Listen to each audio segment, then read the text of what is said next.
Bonjour et merci d'être là. Bienvenue dans mon atelier à la fabrique de Ivry. Je vais vous faire une petite synthèse de mon travail parce que parfois ça peut être long.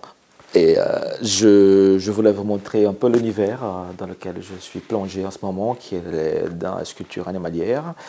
En ce moment, je travaille sur cette pièce qui est le cerf, qui est une commande d'ailleurs, qui va partir bientôt. Toutes les pièces sont réalisées à l'échelle réelle, 1, 1, 1.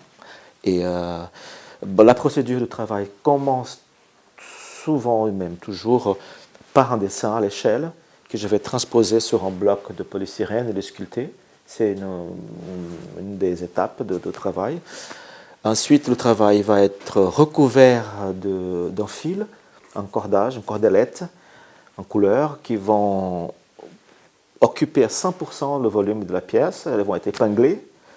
Donc à la fin, le travail, il est à un rendu textile, on va dire. Toute la pièce, elle est textile à l'extérieur.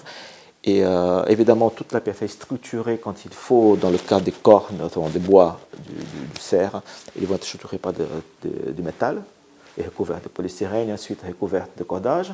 Donc c'est un long processus d'exécution qui va prendre 2 mois entre le moment de sculpter et de le recouvrir, parce qu'il y aura encore le papier comme une étape intermédiaire.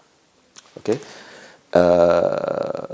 Bon, ça c'est mon univers actuel qui est très présent depuis un moment déjà sur l'univers animalier.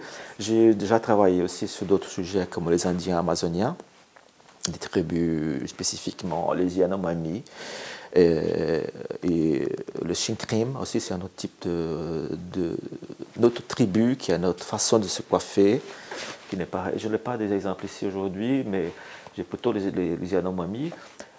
Pourquoi je parle des humains et des animaux en même temps? Parce que ce sont le point commun entre ces deux univers, c'est leur situation de menace actuelle. Les animaux sont toujours, je considère, notre faune elle est menacée, et à la fois des communautés indigènes qui sont des sociétés aussi qui vivent sur une menace d'extinction. Et sur ce sujet, j'essaie de, à travers la cible que je présente sur les pièces, communiquer cette idée de la menace. Bon voilà, grosso modo c'est ça.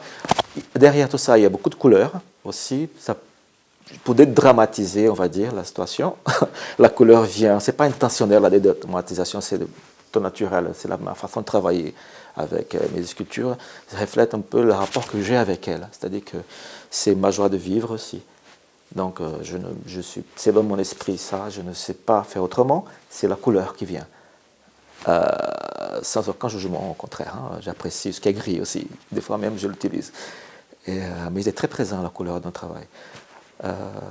Voilà, mon travail peut être rencontré dans les galeries. J'ai une adresse en permanence qui est à Saint-Tropez, la galerie JPB Art.